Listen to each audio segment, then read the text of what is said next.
So, companion walking would be next to. Yeah, that's it, right. Come on. Behind is here, and I'll bring it back over in a minute, Brenda. So we want here the shoulders towards her chest, and here is companion walking. Here is driving, and you need to be driving her. Here. No, I'm not following her. I'm driving her. Yes. With your and your eyes. Okay, following would be walking behind a horse. Driving is influencing the feet. So the driving means I'm pushing here, but she's pushing. Now I could choose to push sometimes back here, but generally I'm pushing at the shoulder, so I'm moving their feet. So now if I'm pushing, so there's a magnetic connection between the two of us. If I go left, that's a block, and if I go a bit more right, then I'm driving the haunches. But I'm always aiming for the shoulder as a default mechanism. This is where you are, and there. So your companion walking with her versus driving her, which works for you, it's fine. All I'm just saying is here's another way. And this way would be driving to change behavior, etc. Stuff like that. So you're really moving her front end away from you at all times. We're moving her, exactly. And the hips could move her hips if I need to. But we're literally driving her feet. So we're influencing the feet. On every horse you've seen. So here would be the driving. Now here's all the energy. That's where she's going to pick up the intention also, not just through your movement, but the energy. So there's a difference. We want to be able to project when we need to and pull in when we need to. Hence he'll face up to you because it's not going anywhere versus directing it very clearly, which I tend to do with huge presence. So I have to reel it in a bit more versus putting it out. It's going to all be signals. Here it's body. Here, it's walking with her. Here, it's energy. There, the energy is going this way. So we're driving. If we follow, she'll decide where she goes. If we drive, we're influencing where the feet go. If our eyes are on eyes, we can watch what she's thinking about. So her looking. You can use that left hand. Don't think you have to eliminate it. Keep it free. There you go. Now keep moving. Keep your eyes on eyes, keep your shoulders square, and you'll get the flow so she doesn't feel like she has to ask. There, your right hand would be free before she looks in. And she's going to disengage on times, and that's okay. She might have even thought that that meant to go away, because we had too much in the hand. Now, if she's going left, you could automatically go to your right, just like that, keeping your eyes on eyes so she knows that you're connected, putting your shoulders towards hers as soon as you can. And she's investigating something, and as soon as you can pick her up, you can ask her to move her feet or have an idea as to where you want her to go. Your eyes will go on eyes. Now the left hand would be free, the right hand would have the rope in it.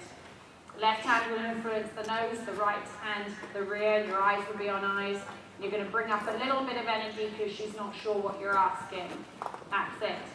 And then you can keep influencing her shoulder by pushing her shoulder with your own energy. And that's okay if she moves, and you can step ahead and block her if you want, and you're going to get more of a flow going versus a stop and a start. Great hand gesture. You can lower it exactly. Perfect. Really nice. You drop your eyes for a second, put the back on her eyes. She's looking for connection with your eyes. Going to keep her moving just here. And you can always get back. It's like we're expanding the rubber band, and once you get back in position, you can pick it right back up.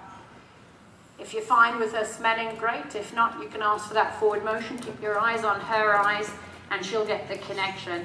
Her ear locked onto you tells you when she's paying attention and when she's not. If she wants to do that, there's an opportunity. You'll keep keep going. You've got great flow. Your pausing of your feet will have been the thank you that you needed. You've got great flow. You've got the position. She may walk off a bit. That's okay. You just adjust because that's the voice that she has.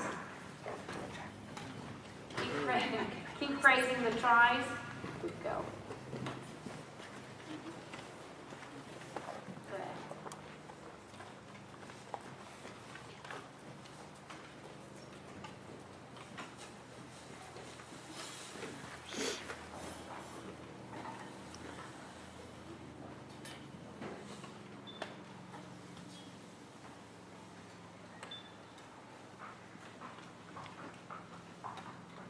in her case, when she looks in, she's actually looking for the next piece, like, can I come? Are we done? What are we doing next?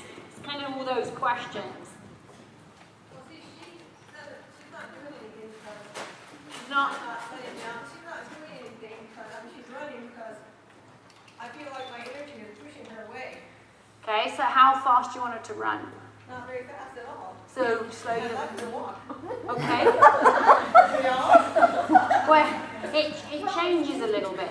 So if you want her to walk and she thinks she needs to trot or she's choosing trotting, then you block her more so that she doesn't trot. If we ask her to go through the parachute, and then we would block her immediately after to slow her down. Does that make sense? I think you can do it. Keep your distance between you and her. And then the blocking will ask her to slow down and stay a bit more connected. So you want to be in a driving position, bring up a little bit of life. You're going to move that hand, it's kind of a pushing of the nose. Keep trying it, ask her to go forward and move. Keep going. You would be watching her eyes. That's it. And there's your companion walking, see? But you'd want to make sure you influence the shoulder wheel.